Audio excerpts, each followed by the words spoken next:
Today you find me 13 metres above ground on one of the longest treetop walkways in the UK. But where can you enjoy this bird's-eye view? Find out in just a moment.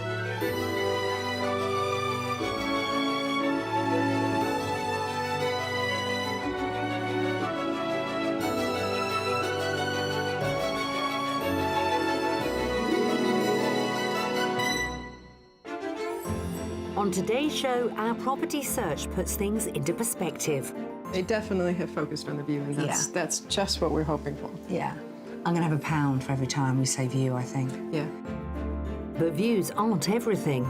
It's so big. Yes! Today, I'm in Gloucestershire, and this is the fantastic treetop walkway at Westonbirt Arboretum, home to one of the most important tree collections in the world. This beautiful bridge, which opened in spring 2016, meanders along a 300-metre stretch and provides a unique vantage point on some of the 15,000 trees here. Now, the National Arboretum grew from the passion of Victorian plant collectors, and it's rather fitting that 180 years later, the walkway gives us a breathtaking perspective on their legacy. Gloucestershire is situated in the southwest of England and borders the neighbouring counties of Herefordshire and Oxfordshire. The majority of the Cotswolds falls within Gloucestershire. Famous for its distinctive honey-coloured towns and villages, which flourished on the back of the medieval wool trade, the name refers to the range of rolling hills that run down the eastern fringe of the county. Painswick is one of the best preserved towns here and is known as the Queen of the Cotswolds. Equally majestic is the Royal Forest of Dean, a former hunting ground for Tudor kings. It was England's first designated national forest, an accolade it received in 1938. It's also the birthplace of acclaimed British dramatist Dennis Potter, who set many of his plays in the forest. Gloucestershire's literary giants also include Laurie Lee, who lived in the village of Slad. The pub he frequented is a popular watering hole for fans of his books, including Cider with Rosie. So whether it's literary heritage or historic architecture that interests you, it seems Gloucestershire has something for everyone. Well, who wouldn't be inspired by this glorious Gloucestershire countryside? But living here does come with something of a premium. The average price of a detached home in the county is just over £361,000. Now that's £50,000 above the national figure. Property hotspots such as the Cotswolds, where second homes are in high demand, really drives up that price tag. But today's buyers are after their forever home and want their budget to go the distance. Susan and Bill have been married for 20 years after meeting whilst travelling in Tahiti. They currently live in Stansted, Mount Fitchett in Essex, not far from the airport, but they've been planning a move to a more rural setting for some time. Stansted Mount Fitchett is charming, but it's also becoming increasingly popular. So there's more and more people in a relatively small area. We'd like to go out into the country and get some breathing space. Well, we do like the area. It's very convenient for London and Cambridge, but it's time for a change. Whilst Bill has retired from a career in IT and now spends his time running a holiday let at their home in Stansted, Susan works full-time as a lawyer in the City of London. But she's become frustrated with her commute, and with her firm offering flexible working, she's seizing the opportunity. Now's the right time for us to move to Gloucestershire because I can work in another office, I can work in Bristol, I can also work from home. So it's definitely time to move. Their current home is a period property, and while it may seem like they've already made their escape to the country, they're now after a bit less character and a bit more land. As you may have heard from my accent, I am American, and as an American I thought I'd enjoy a house with a lot of beams, a lot of oldie worldy character. And I discovered I'm not that keen on oldie worldy, so we need more open plan space that we can use more conveniently. We'd like to look out at our windows and see the countryside and the hills. As well as its proximity to Susan's Bristol office, they've also chosen Gloucestershire for its stunning landscapes. It's such beautiful countryside, and it's somewhere that we would be happy to look out of our windows every day and see the rolling hills, and a great place to hike. In addition to hiking, Bill likes to play golf. And when she has some spare time, Susan enjoys a spot of gardening. But when they move, they want to try something completely new. We want some pasture land so that we can maybe have some alpacas, my wife's dream. They're very easy to maintain. They look amazing. They're very charming. And I believe it's going to just look amazing to have them out in the garden or in the pasture in front of the house and just be able to watch them. For a couple who have lived in different parts of the world, including 6 years in Botswana, they're not afraid of the unknown. In the last 15 years, we've moved 10 times, and we like getting to know a new area and settling in. We're hoping it's just a calmer lifestyle. Sue and Bill would like to be within 45 minutes of Bristol, where Sue's new office is, so we'll be looking at properties within easy reach of the M5. I'm meeting up with them in Gloucestershire to run over their wish list.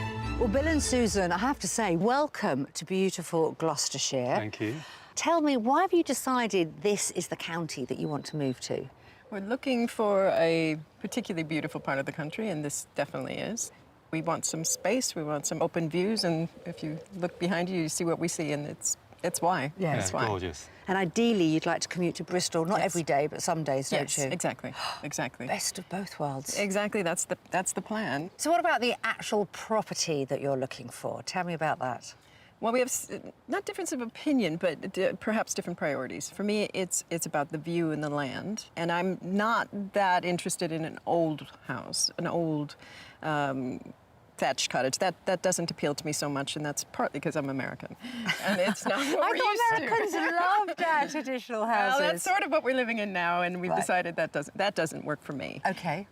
Bill, what's your priorities? I think my priority is the view is also, but I want a couple of holiday units because we currently have a holiday let in our house, and we'd like to carry on doing that. We find it's very interesting, meeting lots of different people, and the income is really useful as well. How many bedrooms ideally do we want? Well, there's just the two of us, so we don't need that many bedrooms. 3 would be ideal. More, it tends to be bigger properties that have these annexes. So true. So if we And have land. more, that's a bonus. Inside, lots of light. Bill's quite tall, so we'd rather not him banging his head, which he currently does in our I find house. that a problem. So. You're good at ducking. Yeah, yeah. So lots of light, more open plan than what we have now, which is a rather small room, so it's all boxy, and we'd like it to be opened up. If that's something we could do to the property, you know, we're willing to take on a bit of a project. Who is going to make the final decision? Because you were very honest right at the front and said you've got some different priorities. Well, we both got to love it. Yeah. I like that. If we don't, there's no point. So do remind us of your top budget. Well, our top budget is about £850,000. That is without having to do any work. So ideally, if it needs a little bit of work, under that. Yes. Yeah. Well, we do have 3 rather splendid properties to show you in this lovely county, so shall we get started? Yes. Go on then. Great, thank you. With the generous maximum budget of £850,000, Sue and Bill will pay good money to get a property with an amazing view. The house itself should be light and airy, and ideally open plan. It must include 3 bedrooms and a holiday let, or the potential to build one. And Sue would like some land up to an acre for alpacas. We've lined up 3 properties that best reflect this exacting wish list, but they won't know how much it'll cost them until the end of each property tour. The mystery house could challenge our couple to sacrifice some of their wish list to get the house of their dreams. Our property journey starts in the small hamlet of Cooper's Hill, just outside Gloucester and close to the M5 for Sue's journey into Bristol. The closest village to our property is Cranham, which is tucked away in a wooded valley and features pretty cottages built from distinctive Cotswold stone. English composer Gustav Holst lived in the village in the mid-19th century. His music to the classic Christmas carol In the Bleak Midwinter is thought to have been inspired by cold, snowy days looking out across the valley from his cottage. Hard to imagine on a day like today. Under a 10-minute drive away, Property 1 has an enviable position situated on the Cotswold Way and with commanding views across Gloucestershire. So let me introduce you to our first property on this really elevated position looking out. From what we can see, the views are amazing. Yeah. And the house is that lovely Cotswold stone. Yeah, this is all reclaimed Cotswold stone. Oh, really? Comes from an old barn, because this house was only built around 2004. Oh, okay.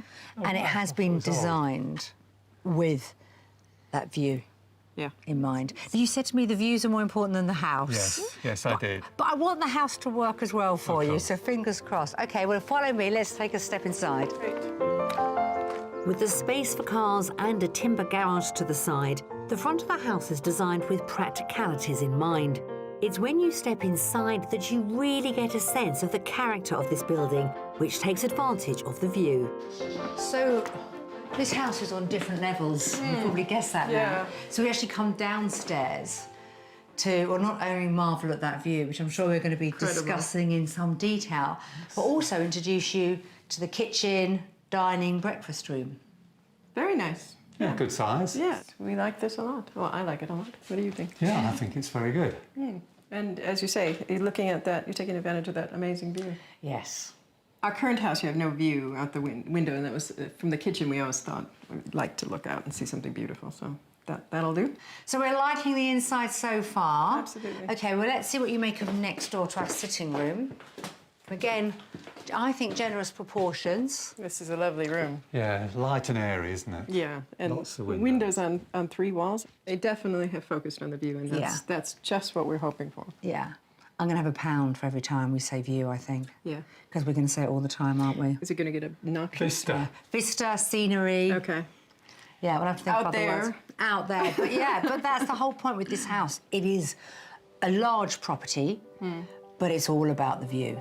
Yeah, it's beautiful. As well as this living room, a spacious garden room lies next door, which spills out onto a sunny courtyard. There's also a utility and shower room on this level.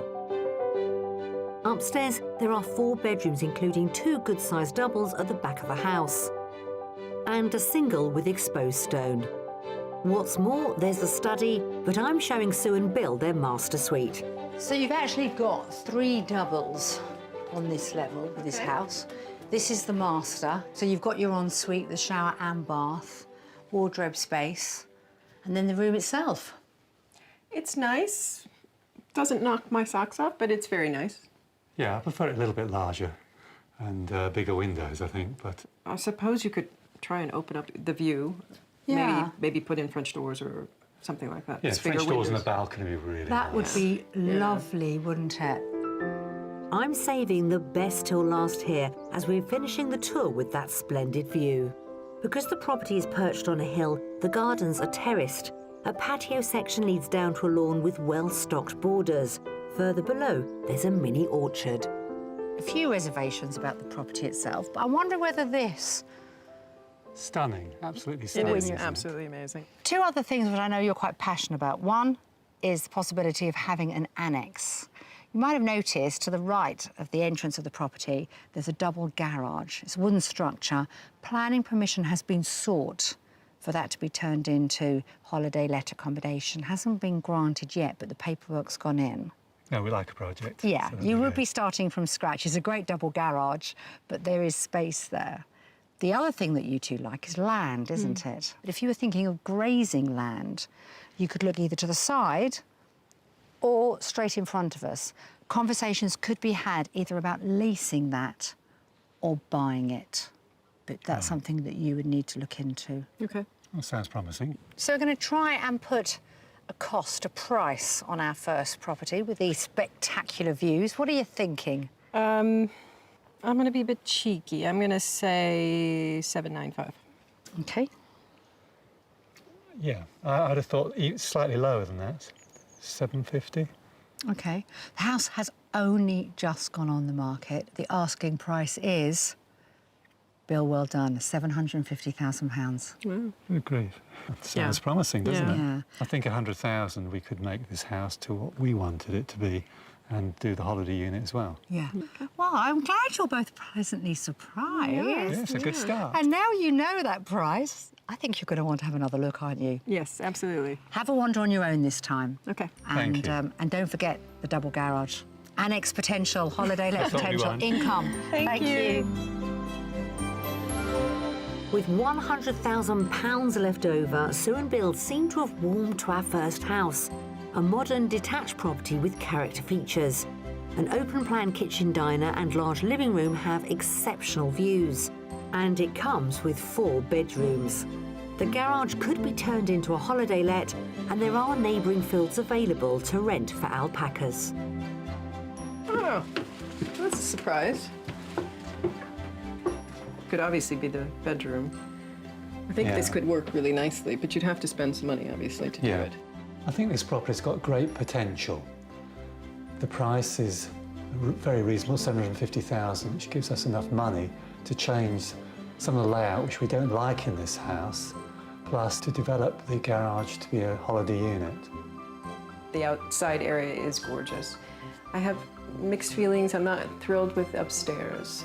And the annex obviously will take a bit of work because it's not even there yet. So that would take some consideration for us. So we have mixed views, but the view does sell the house pretty well. Have we had a good look around for a second time? We have. Yeah? Yeah. A few concerns when we started, but by the end, especially with that price, things were beginning, I think, to fall into place with our first property. A good start? Yes, it's a very good start. Lots of potential here. Yeah. Excellent. Well, we do have more to show you, so let's hit the road. Thank you.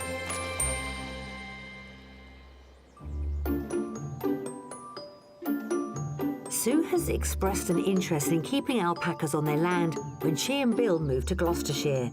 The distinctive woolly creature hails from deepest Peru. They first arrived in the UK in the 19th century as exotic zoo exhibits, but in the last 20 years, their popularity as pets has grown, and there are now estimated to be around 35,000 alpacas in Britain. We sent our buyers to meet with alpaca farmers Bridget and her husband James Tidd at their farm near Cowley to find out more. So how did this all happen, running an alpaca farm? It's a dream. I worked on a city farm 20 scary years ago and learnt to spin and used wool and all sorts of fibres and found alpaca and thought one day I want alpacas. We've been here 3 years now and just love it. What's the difference between an alpaca and a llama? Ah, good question. People always think these guys are llamas. Llamas are a lot bigger, and in their native country, Peru, they're used as pack animals, so they're beasts of burden. And they do have a coat which you can work with, but it's coarser. So alpacas are small, highly valued for their fleece. We're thinking of getting some alpaca when we move this way. Are they difficult to manage? How much land do they need? They are absolutely adorable. They don't take an awful lot of land, so you could have 3 or 4 on an acre quite Oh, happily. really? That much? Yeah. Although alpacas are hardy creatures, they do require care. As well as an annual haircut, alpacas need twice-yearly vaccinations against bacterial diseases and vitamin D supplements in the winter. Like any animal, they're demanding when they're little, and James is on daddy duty. Hiya, how you doing? What do we have here? This is little Melody, and she's having a bit of a bottle feed. Would you like to have a go at feeding her? I'd love to. Yeah? Come on, let me stop her a moment. Come on, steady line. I know, that's not fair, is it? Here you go. So you take the bottle, and what you want to do is stand astride, and keep your hand around her neck there. That's it. And then lift up and keep the bottle up nice and high for her. That's it. There you go. And how often do you have to feed her? We're feeding her 2 times a day, sometimes 3, depending. We're weighing her at the same time just to see how she goes. Her mum had mastitis last year, and she lost some of the quarters off her udder.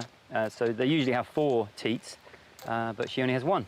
So she's only getting 25% of her milk, and we're backing that up at the moment. But she's growing well. She's doing really good. What is she drinking? She's actually drinking goat's milk, Okay. and we've experimented a little bit with her. She has a little bit of honey in that, which is a bit of a trick because it sweetens it slightly, because the alpaca milk is slightly sweeter than the goat's milk.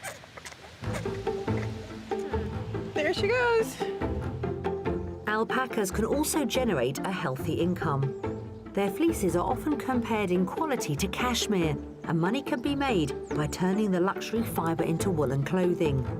Selling the raw fleece alone can fetch up to £90 per animal, but spinning the wool into a yarn can reap even bigger rewards.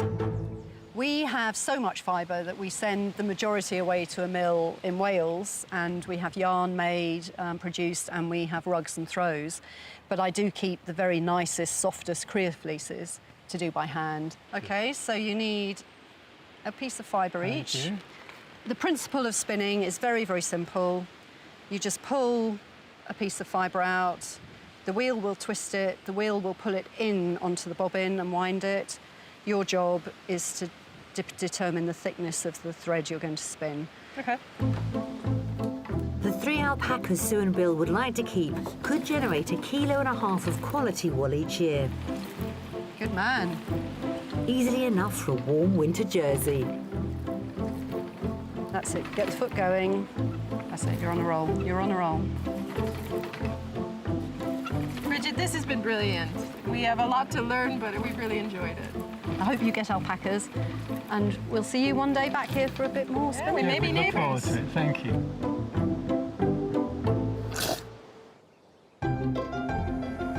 For our second property, we're crossing the River Severn to the southwestern part of the county and heading to the hamlet of Etlow, a 45-minute journey to Bristol.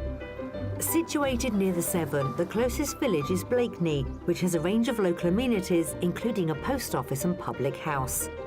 The nearby Forest of Dean offers plenty of opportunities for walking, and as one of the last surviving ancient woodlands in England, it provides a steady stream of tourists for Bill's potential holiday let. House 2 is a mile from Blakeney, situated on a quiet country lane with fabulous views across the River Severn. So we brought you down a little country lane on the other side of the River Severn for this, our next property. Beautiful. It's got more curb appeal, hasn't it, than the first property? Any idea how old this property might be? I think there's an older part and then perhaps a newer addition. A couple hundred years old. 50 years?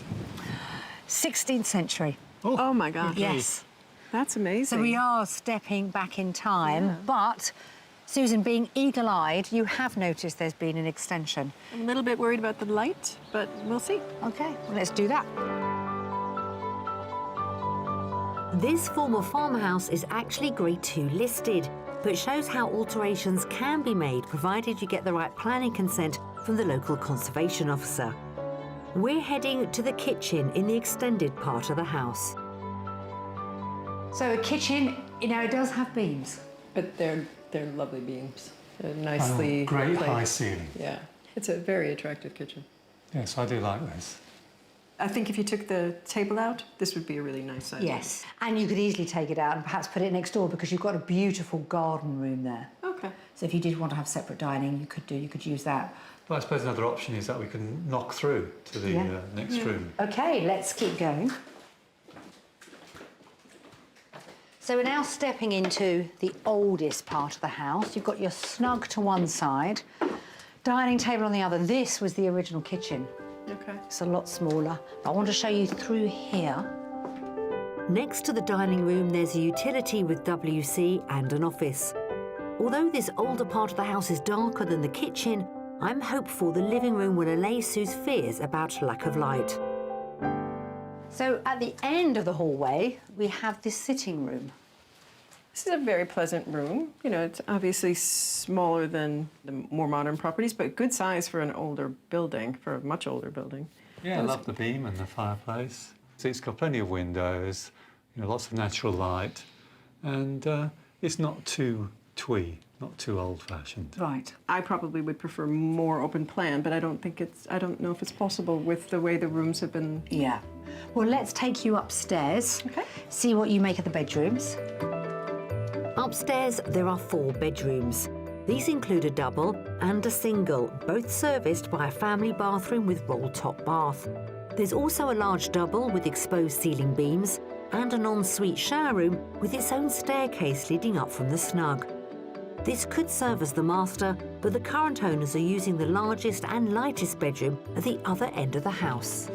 So here is your master bedroom. Wow, this is beautiful. This is a great room. It's so big. Yes! I found it, a big room. Yeah, lovely. Light, airy, good size. Yeah, good views from this one. Yeah, lovely views. Of course, it's not just finding the right house for our couple. I'm mindful that Bill is keen on running a holiday let, and so far I've been hiding this from them. A completely self-contained annex with 2 bedrooms and a bathroom, a fully fitted kitchen and a large living room. My gosh. This is actually part of the dairy. When the owners were given planning permission to put the extension on and to make changes to the main house, they also converted this. So surprising and such big space. It's been sort of landscaped so that they have a little bit of garden, but it doesn't infringe on yours. That's great. Yeah, that would work really well for us. Yeah, sounds ideal. And then, of course, there's the land for Sue. The house sits in an acre plot, and although she'd probably want to keep the lawned garden for herself, a gate leads to a field which is available to rent for alpacas. But again, I've saved the best till last. Perhaps the most important part of this garden is the view of the River Severn and beyond. Stunning view. When we were doing research about this area, we weren't that keen on the Severn view, but it's really lovely. It's much nicer than we expected. Yeah? Yeah. So how much are we thinking for this property? What's it on the market for? I'm going to go a bit higher this time because of the holiday lets. I'll say 800. Okay. Maybe slightly lower, 795. Okay, well, the asking price is £835,000. Has come down quite considerably as well because they're very keen to sell. Okay. I suppose it's a fair price because there is a lot of house. Okay, well, now you know that figure. Why don't you have another look around? I'm sure the holiday lets, you're going to want to explore those for a second time. And then go back into the house and see what adjustments perhaps you might make to make it perfect for the two of you. Okay? Great, All right. thank you. Thank you. Be my guest. £15,000 below budget, our second property is a Grade 2 listed farmhouse with parts dating back to the 16th century with a new kitchen and garden room added recently. It has 4 bedrooms and comes with a self-contained annex with 2 bedrooms. There's an acre of garden and options for alpacas, and what's more, it overlooks the River Severn. It's beautiful, isn't it? Yeah, it certainly is. With the staircase down right into the snug, it almost feels like a self-contained unit, which you could do. Yeah, could- an ensuite, isn't it? Yeah, so you could close this off and make this another holiday let. This is a lovely home. It's very impressive, the outside, the lovely garden, the views over the Severn. The garden is beautiful, but it's not really going to be suitable for the alpaca if we did decide to do that. So there's some really positive points. It's a lovely house overall. Well, we've certainly had the best weather for house hunting here in Gloucestershire, haven't we? It's been beautiful. Gorgeous. Yeah. So, interesting what we've seen so far? Interested, yes. Yeah? Yeah. We've been very impressed with the houses. And hopefully you're going to be even more impressed tomorrow because we've got our mystery house still to show you. Great.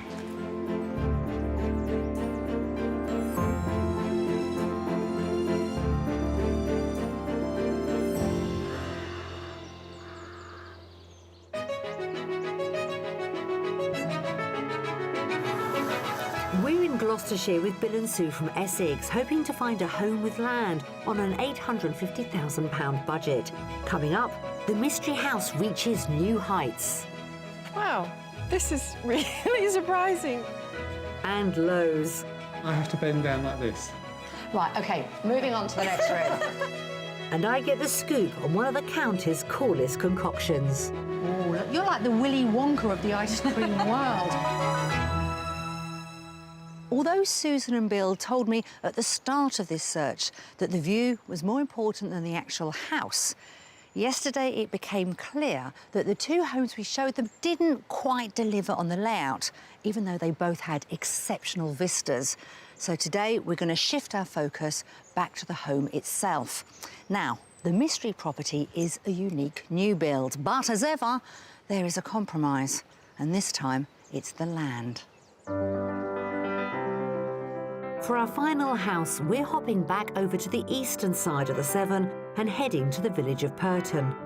A 45-minute journey from Bristol, the quiet village is home to a scattering of pretty cottages and is one of the last stops along the Gloucester and Sharpness Canal.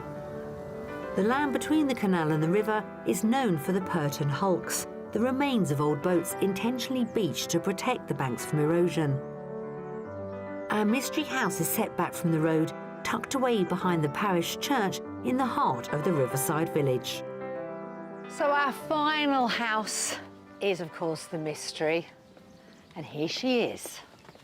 Wow, this is really surprising in this location. It's beautiful. Well, this looks really intriguing. Can't wait to have a look. This brand new barn-style property has been built with energy efficiency in mind. Based on the German passive house design, the insulation is 3 times thicker than an average home, resulting in very low running costs. With triple glazed windows on every side, the main living space is bathed in natural light and takes advantage of some stunning rural views at the back. Beautiful. Fantastic, yeah. Great use of light, space. It's really beautiful. And we know it's important that you love the home as much as the view. We found that out. So this is all about the home. So you've got your kitchen. It's a lovely kitchen. I love the island. It's beautiful granite.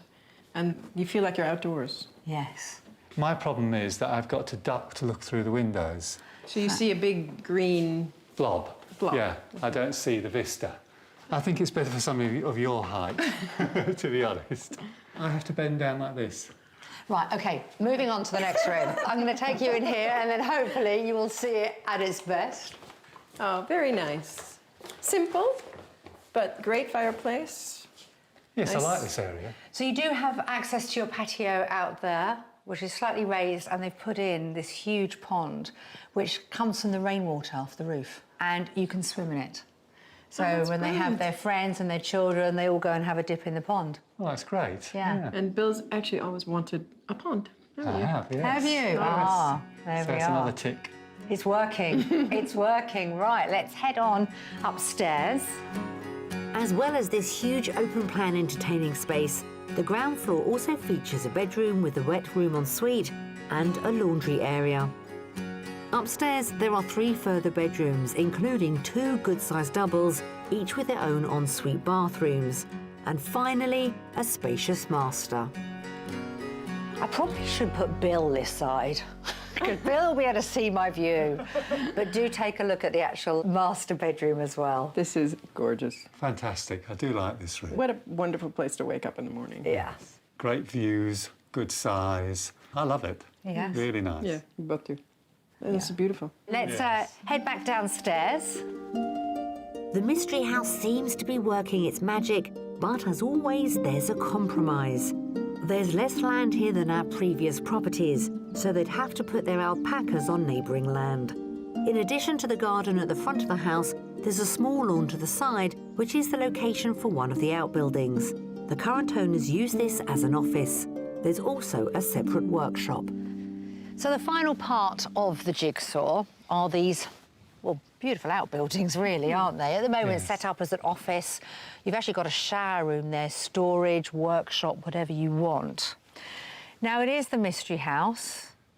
I'm going to give you a small C compromise because we don't have holiday lets set up at the moment. You would need to seek planning permission to change the use of these buildings and make a few changes as well. But there is the potential if you wanted to rent them out.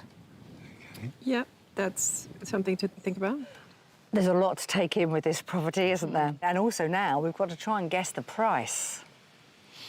Well, shall I go first this time? If you want. You maybe around the 800,000 mark, I'd have thought, 795. Okay. I'm going to go much higher. I think it's the top of our budget. It's a brand new build. I'm going to say 845. The asking price, and it hasn't been on very long, it came on at the beginning of the summer, is £770,000.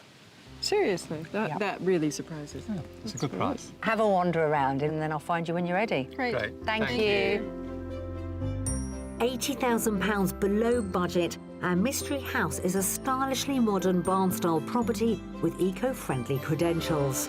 The main living space is light and open plan, and there are 4 bedrooms. The third of an acre of land features 2 timber outbuildings and there are stunning country views to the rear. A great office, isn't it? Yeah, but it need a lot of work for an annex. Then we keep this for ourselves. We love the house, we love the space, we love the light, and the fact that it's eco-friendly is really attractive to both of us. The location is nice, but it doesn't have the views of the first property. The land is an issue because there is not much of a garden. Is it a compromise too far? I'm not sure. It's something that we need to discuss because this house is so beautiful. I'm just admiring your new neighbours. Look at those cows. Hello. So have you enjoyed our final property? Very much so. We love this house. Yeah. Well, let's go and have a chat and find out what your next move is going to be. Great. Thanks. The common land near Stroud in Gloucestershire is grazed by free-roaming cows, who provide a key ingredient to one of the county's famous delicacies, ice cream. So it's no surprise that Rodborough Common has been the historic home to a family-run ice cream producer for 3 generations. They set up on this very spot back in 1925, and it's now one of the longest-running ice cream makers in the country. I've come to the headquarters to meet Frank Winston, whose entrepreneurial father started the business nearly 100 years ago. Well, Frank, lovely to meet you on this gorgeous sunny day. That's grand, isn't it? Tell me, how did it all get started? Because it is a family business, isn't it? My dad started back in 1925. He was a French polisher by trade, and he was made redundant. So he thought, well, we could sell drinks from here. A lot of people walking on the common. So he put a little wooden shack up and started selling drinks. And that went quite well. And so he thought, how do you make ice cream? People were asking for ice cream. Now, your father's name was Albert, wasn't Albert, it? yeah. But he had no past experience. No one in the family had ever He was quite made intelligent. it. He was pretty bright. Yes. First lot was atrocious, he said, but gradually got better. And then he bought a motorbike and sidecar and started trading on the streets around Stroud in Cirencester. I love the fact that the premises is right on the edge of this common, Rodborough Common, That's the and beauty you of it, haven't isn't it? moved. No, no. So you took over the business. I took over the business when I did my national service, and then I went in partnership with my dad. And then when my dad retired, I took over the reins, and now my daughter Jane has taken over the reins, and she runs it. Frank still lives on site, so he can keep a keen eye on the family business. Although the company has grown since the days of his father's motorbike and sidecar, it's still small scale.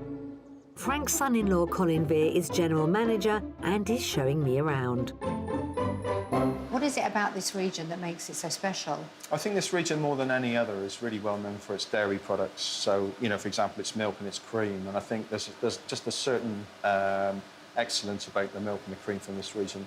But strangely enough, you'd also got to count the water as well from this particular area. There's a certain amount of water in the product as well.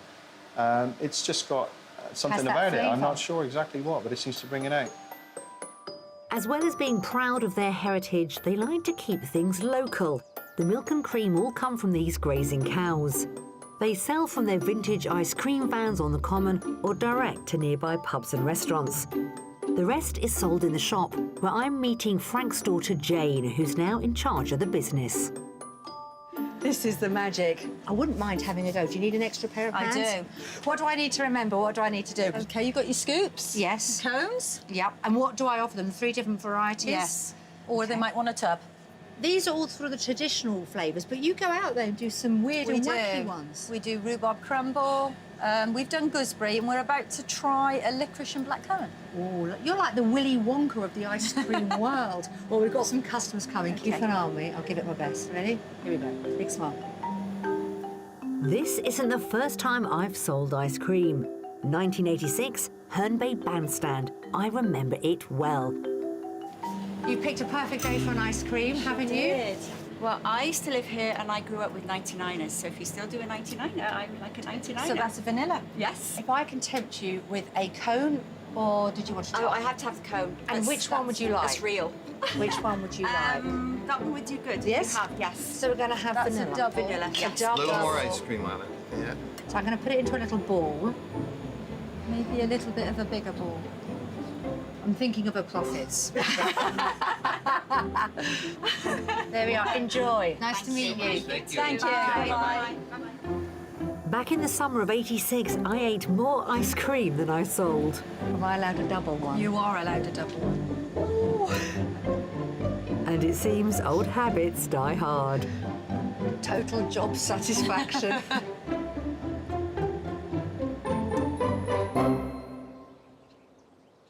Well, we finished on a high, but has the Mystery House done enough to convince our couple to move to Gloucestershire? Let's go and ask them.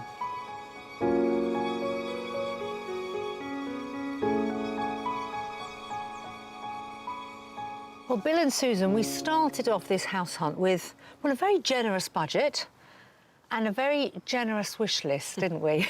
Yes. I wonder, how have we done? You did well on hitting our wish list. Maybe not all in the same property, but bits and pieces of all of it. You got it. So, Bill, have we got close with any of our properties? Yeah, all three properties were very nice and they had lots of positive points. But I think overall my favourite was probably number 3. Was it the Mystery House? Yes. Yeah. The house itself was great. Almost perfect. The light, the care that they'd taken in putting it together, the materials they used, it was great.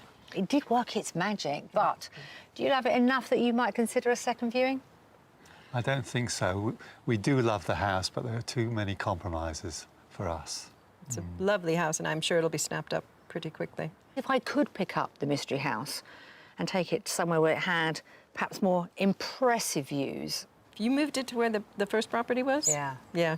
That would have been, I think that would have been perfect. Yes, that would have been our dream house, I Yeah. think. Yes, because of the land that you're after, this pasture land, and it's not half an acre, it's sort of 1 or 2 acres with the holiday lets. And I'm going to say a big home. You didn't want a big home, but boy, you like space, you like size. We have learnt that we need to increase the budget if we get the house of our dreams. Yes. Yeah. Or we give up something, and that may be the pasture land, and sadly, the alpaca. The alpacas I'll have just got to go visit them. I'll just go visit them. Well, all the best when you do make the move, and thank you both very much indeed. But thank you so much for this. It's been so good. Yeah, we had a brilliant time. Thank you. you.